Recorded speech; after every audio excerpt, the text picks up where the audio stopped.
In life, a lot of us work our off, trying to get to a better place, a place that makes us feel better about ourselves. Some people want to do ultra races. They're starting to PR during training. Some people want to be a lawyer or a medical student. So they're taking these practice tests and they're crushing the practice tests. But guess what happens? Once you get to the actual event, your mind isn't ready. Your mind's not prepared. You've been studying, you've been training, you've been working out, but your mind's not prepared. Story for you. When I was 19 years old, I was going through the Air Force trying to be a pararescueman. I was doing push-ups, sit-ups, swimming. I was doing all this, knocking out of the park. One of the best in the class. But the second an obstacle got in my way, I wasn't prepared for it mentally. I was a beast. All I was doing was I was training a bigger, stronger, faster quitter. You gotta train your mind for all obstacles that might get in your way. Stay hard. So when I first joined the Navy, I had to join the reserves because I couldn't get into active duty because I was so fat. So being a reservist, I got titled a lot of times as a weekend warrior. In the reserves, you work 1 weekend a month, 2 weeks a year. A lot of us live our lives that way. We can't work out without purpose. We need to get into our dress for the wedding. Summertime's coming, so we want to look all good. Our high school reunion's coming up, so we gotta lose weight. The biggest purpose in life isn't all that shit. It's how you respect yourself, how you look at yourself. That's an everyday journey. So every day you should be getting after it. We look at determination, self-discipline. We look at hard work. All these terms, it's almost like we dread them, almost like a punishment. Those are the biggest words of all time as far as respecting yourself. So don't look at them as dread and punishment. Look at those words as a lifestyle. Stay hard. It doesn't exist. It's not existent. What the hell does that mean? Seriously, what does failure mean? It's not, it doesn't exist. It's a figment of your imagination. What does it mean? You're pulling a Jedi mind trick on me right now. I was like, does it exist? No, I'm serious. Look, I'm trying to think, like, how can I explain it? So, let's use happy endings, right? And then we can relate this to failure and why it's not existent. Like, you know, everybody talks about, like, everybody wants a happy ending, right? Now let's go to the reality of it, right? Let's look at a fairy tale story. Let's look at Snow White. She gets a happy ending. She finds Prince or whatever. She goes on. She lives happily ever after. Well, I call bullshit because 2 months later, the fact is they had an argument and he's sleeping on the couch. Right? So the point is, the story continues. The story continues. So if you fail on Monday, the only way it's a failure on Monday is if you decide to not progress from that. Well, depression is another weapon they use to destroy our masculine energy, right? That's another weapon they use because the majority of depressed people are men. Men suffer from depression more than females because a man's life is worse than a female's life. A man's life's much harder, right? So another way they destroy us is they convince us to be absolutely selfish. That's all they're trying to do is convince you and teach you to be extremely selfish. Let me tell you something. I'm going to say this right here, right now, because there's a whole bunch of famous people, Lincoln Park, whatever, they killed themselves. If you have children and you kill yourself, you're not a man. I don't care what you're feeling. I don't care how sad you are. You have children to take care of. You're going to embarrass your children. You're going to leave your children without a father. Andrew, can we say that one more time? Because you're sad. If you have children and you kill yourself, you were never a man to begin with. Absolute garbage. Garbage. And the only reason this crap happens is because of the acceptance of depression. People say that depression is stigmatized. It's the complete opposite. It's accepted now to the point where it's almost promoted. It's insane. Let me tell you something. Depression is not real. Feeling depressed is real. So you can feel depressed, but you feel depressed, and that is a natural biological evolutionary trigger for you to change something in your life. That's your own mind telling you you're unhappy about X. If I went to jail today, I'd be depressed because I'm in jail. I haven't caught depression. I don't have a disease. I'm just upset with my situation. I have people mess with me all the time. I'm fat and I can't get a girlfriend because I'm depressed. I'm like, no, pancake lover. You're depressed because you're fat and you can't get a girlfriend. Do you understand?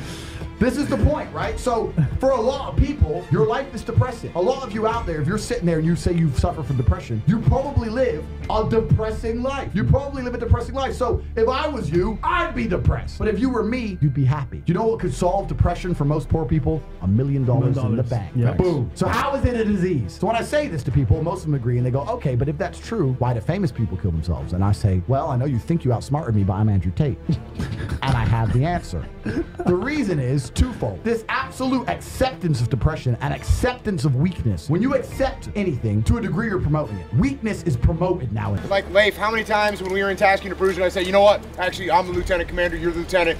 Go ahead and just do what I say. How many times did I do that? 0. So, if I have to do that, I failed somehow. Or maybe I got a bad plan, which is entirely possible. Maybe my idea is bad. So if you have to use rank to win, you've already lost. If all I'm doing is using my experience to bolster up my argument, that means my argument's not standing on its own 2 feet. Why can't my argument, why can't my plan, why can't my idea stand on its own 2 feet? Because it's weak. I shouldn't need to bolster it with my rank. I shouldn't need to bolster it with my experience. I shouldn't need to bolster it with doctrine. Why do I have to do that? Because my argument doesn't make sense. That's what happens. That's the reality of the situation is people, the will that people have gets defeated by a donut. That's what happens. And they end up in terrible situations. They end up not healthy. They end up having problems. They're not physically capable. All that starts with their will and their motivation being overcome by a donut. So what you have to do is you have to start to recognize that there is something else that you can tap into that is much more powerful than your feelings, than your motivation, and that is discipline. You can apply this discipline. Look, you have a project that's due at work that you don't feel like working on right now. Doesn't matter that you don't feel like working on it right now. You impose discipline on the situation and you do what you're supposed to do.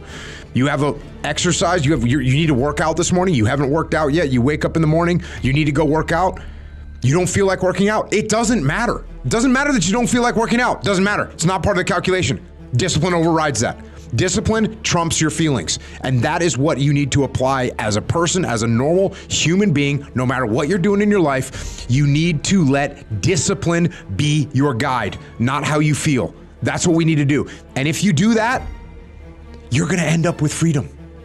You're going to end up with freedom across the board. Discipline equals freedom. That's what I have been saying for a long time. It is 100% factually true.